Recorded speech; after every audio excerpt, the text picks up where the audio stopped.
Hi guys, good noon everyone. I'm back.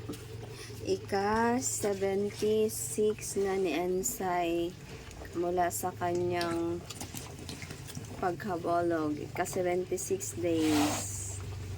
Yan si Ensay. Nananghalian na si Ensay. Alas 12 na.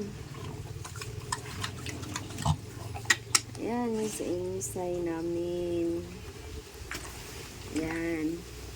So, kanina, may nagpunta dito na bisita, guys.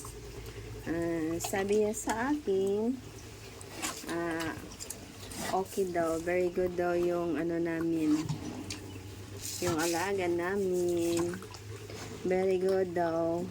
Kasi, ang sabi niya, ano man yung Ensay? Oh,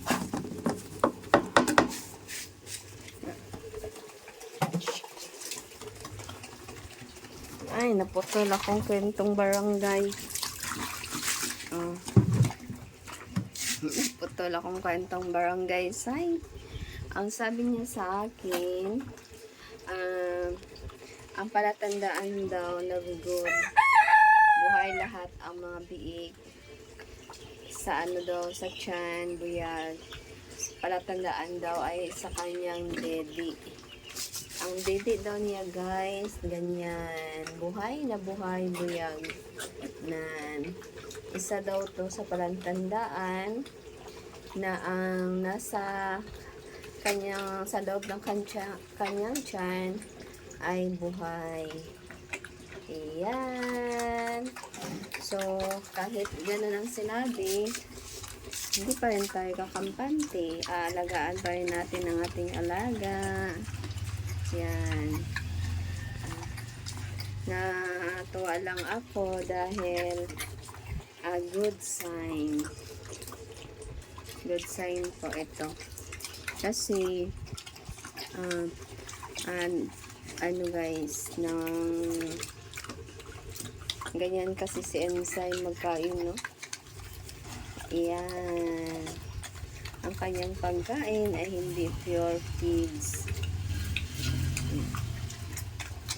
Yan lang. Sa estimate ko sa guys, sa kanyang kinakain araw-araw, hindi aabot ng 2.1, hanggang 2.1, 2.2 lang ang kanyang kinakain ng kanyang feeds hanggang sa isang araw. Kung minsan hindi aabot ng 2. Yan lang, kasi merong halo na balonggay at saka niyog. Ngayon nagpakain ako sa kanya tanghalian, walang niyog. Bukas na ng umaga siya lagyan ng niyog. Pero kanina maraming kamunggay ang binigay ko kanyang merienda. So ganyan ang aming alaga.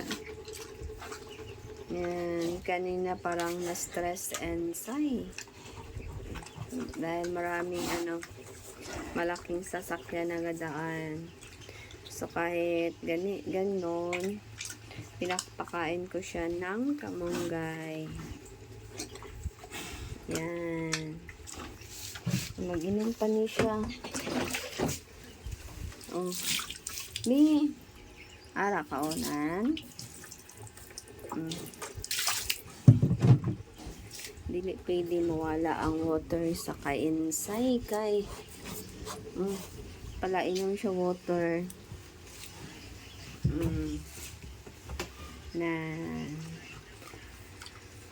thank you guys, thank you for watching.